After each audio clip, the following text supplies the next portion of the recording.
বর্তমানে অবস্থান করতেছি গণপ্রজাতন্ত্রী বাংলাদেশ সরকারের মাননীয় প্রধানমন্ত্রীর কার্যালয়ে। আমরা মাননীয় প্রধানমন্ত্রীকে আমাদের বাংলাদেশ সরকারি কর্মকর্তা কর্মচারী কাউন্সিলের যে নবগঠিত কমিটি, সেই নবগঠিত কমিটি স্মারকলিপি প্রদান করেন। অতি দ্রুত যাতে মাননীয় প্রধানমন্ত্রী আমাদের এই নবম জাতীয় পে স্কেলের গেজেট প্রকাশ করেন। এই গেজেটের মাধ্যমে কর্মচারীদের সুখ দুঃখের অবসান ঘটবে, কারণ কর্মচারীরা বিভিন্নভাবে ক্ষতিগ্রস্ত, অপমান অপদস্থ। মাননীয় প্রধানমন্ত্রীর নিকট আমাদের একটি চাওয়া, একটি পাওয়া, অতি দ্রুত গেজেট প্রকাশ করে আমাদেরকে স্বনির্ভর এবং আত্মমর্যাদা নিয়ে যাতে আমরা এই বাংলাদেশে বেঁচে থাকতে পারি, আর চিকিৎসার অভাব যাতে আমাদের না হয়, ওভারঅল যাতে আমরা সুস্থভাবে দুমুঠো খেয়ে আত্মমর্যাদা নিয়ে থাকতে পারি, সেই সুযোগ তৈরি করে দিবেন।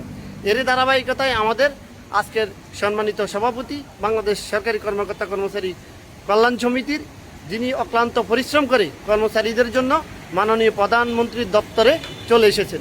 আমরা মাননীয় প্রধানমন্ত্রীকে আমাদের নবগঠিত কমিটির পক্ষ থেকে শুভেচ্ছা এবং অভিনন্দন জানাই এবং অতি সত্বর গেজেট প্রকাশের বিনীত অনুরোধ জানাই।